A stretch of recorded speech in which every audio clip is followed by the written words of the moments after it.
নমস্কার, কেমন আছেন সবাই? আশা করি সবাই খুব ভালো আছেন, সুস্থ আছেন। আমরাও বেশ আছি। আমি কৃষ্ণা কম্বোডিয়ার আজকে নতুন এবং দারুণ একটি ব্লগে আপনাদের সবাইকে জানাই স্বাগত।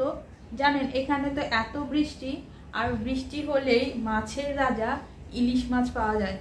দেশে তো কত ধরনের ইলিশ মাছ পাওয়া যেত, কত জায়গার। আসলে আমার সব থেকে পছন্দের মাছ হচ্ছে ইলিশ মাছ, অথচ এখানে ইলিশ মাছ পাওয়াই যায় না। জানেন ছোটবেলা থেকে মা একটা কথা বলতো, মা বলতো যে খাবার নাকি মানে যে মানুষের ভাগ্যে থাকতে হয়, কপালে না থাকলে নাকি খাবার জোটে না। তো আমার কপালটা হচ্ছে ওই রকমই বলতে পারেন, যে এই বছর বর্ষায় মাছের রাজা ইলিশ মাছ খাওয়া আমার ভাগ্যে নেই। আজকে ঠিক করেছি আজকে একটু বিরিয়ানি করব, কারণ বিরিয়ানি আমার ছেলে আর আপনাদের দাদা দুজনেরই ভীষণ পছন্দ। তো চলুন বিরিয়ানি করি। সকালবেলা স্নান টান করে নিয়েছি আগেই, এইবার রান্না বান্না শুরু করব। তো চলুন। আজকের বিরিয়ানিটা একটু অন্যরকমভাবে করব ঠিক করে রেখেছিলাম। ইলিশ মাছ করছিল মনটা বড়, আর তার জন্য মনটা একটু খারাপও হয়ে গেছিলো। তো ভাবলাম মনের এই ক্ষেদটাকে তো দূর করতে হবে, ওই জন্য মনের মতো করেই আজকে একটুখানি বিরিয়ানি রান্না করব। আর সেজন্য আগে থেকে এই পেঁয়াজগুলোকে কেটে একটু বেরেস্তা করে নিলাম। আর আজকে পুরো রান্নাটাই মানে এইরকমভাবেই করব।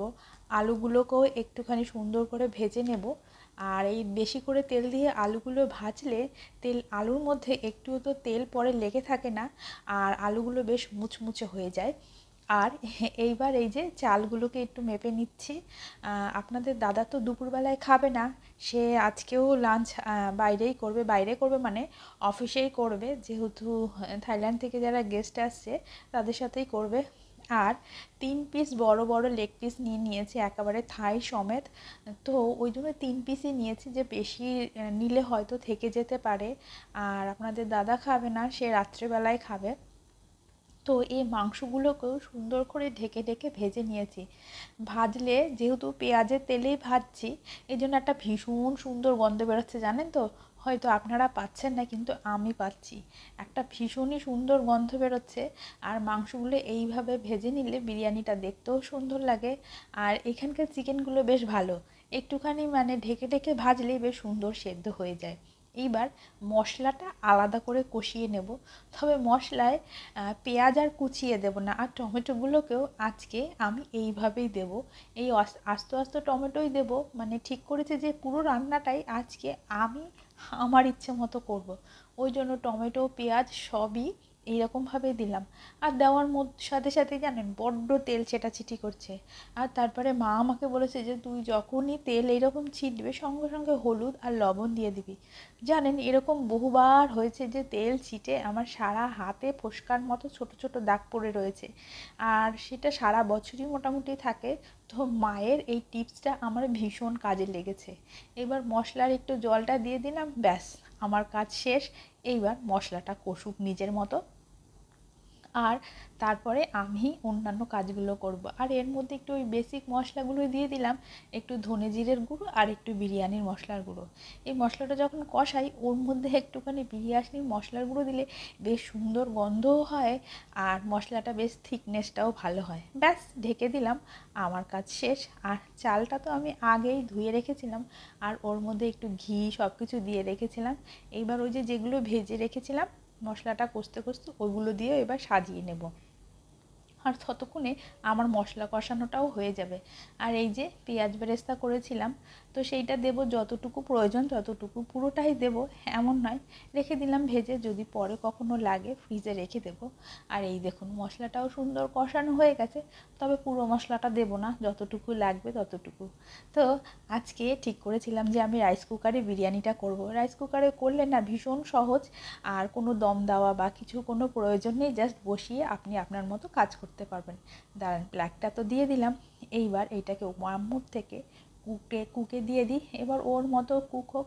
জানেন এই সকালবেলাটার দিকে মানে 10টার দিকে আমার ভীষণ ঘুম পেয়ে যায়, জানি না কেন, হয়তো সকালে উঠি বলে। এখন একটু কফি খাচ্ছি, তারপরে না একটুখানি নিচে যাব, ছেলেরও আসার সময় হয়ে যাবে, যাই একটু নিচে যাই। সেদিনকে না লঙ্কা গাছগুলোতে দেখলাম ফুল এসছিল, তো দেখে আসি আজকে লঙ্কা হয়েছে কি না। এই সময় না বেশ রোদ থাকে, তার সাথে হাওয়াও থাকে।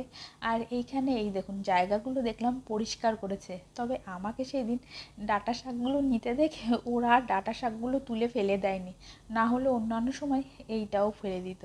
এই দেখুন নীলকণ্ঠ ফুল, শুক্রবার করে আমাদের বাড়িতে এই নীলকণ্ঠ ফুল দিয়ে শিবের পুজো হয়।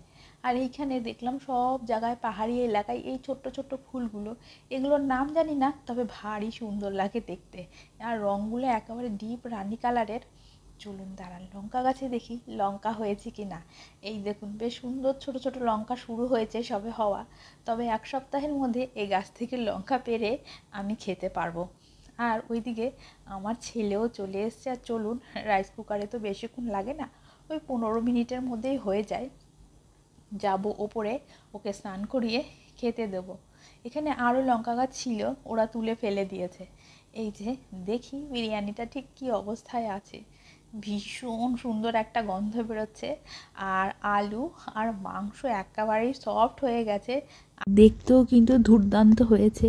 আমার ছেলের বিরিয়ানি কিন্তু ভীষণ পছন্দ। দাঁড়ান আগে ওকে একটু দিয়ে নিই।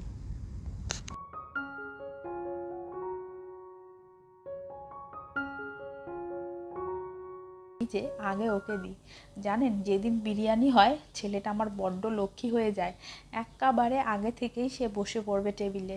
অন্যান্য দিন হ্যাঁ রে খেতে আয় বলে ডাকতে হলেও আজ কিন্তু ওকে আর ডাকতে হবে না, দেখবো টেবিলে সে আগের থেকেই বসে আছে। খুব পছন্দ। আর আমি জানি ওর বাবার মনটা হয়তো হু হু হু হু করছে, সে দুপুরবেলার বিরিয়ানিটা খেতে পাচ্ছে না, সে ওখানে থাই খাবার খেতে হবে, ইচ্ছে না হলেও খেতে হবে। তো আমার বড্ড খারাপ লাগছিল জানেন, আমার ইচ্ছেই করছিল না যে আমি ওই মানুষটাকে ছেড়ে একা একা খাই, কিন্তু সে আমাকে বারবার ফোন করে বলল যে তুমি খেয়ে নাও, কোনো সমস্যা নেই, আমি রাতে এসে খাবো। দাঁড়ান দেখি মাংসটা কেমন সেদ্ধ হয়েছে, দেখেছেন কেমন নরম হয়েছে, একেবারে চামচ দিয়ে ধরতেই কেটে গেছে। তো ছেলেকে খাওয়াই। আর আজকের এই ছোট্ট সুন্দর ভিডিওটা এখানেই শেষ করি। আশা করি আজকের এই ভিডিওটা আপনাদের সবার খুব ভালো লাগবে। আর ভালো লাগলে অবশ্যই একটা ছোট্ট করে কমেন্ট করে জানিয়ে দেবেন আপনারা কে কোথা থেকে দেখছেন। যদি জানান তাহলে আমার আর আমার ছেলের ভীষণ ভালো লাগবে। তো ছেলেটাকে এখন খাওয়াই। এই দেখুন কেমন মজা করছে দেখছেন। আবার আসবো কালকে।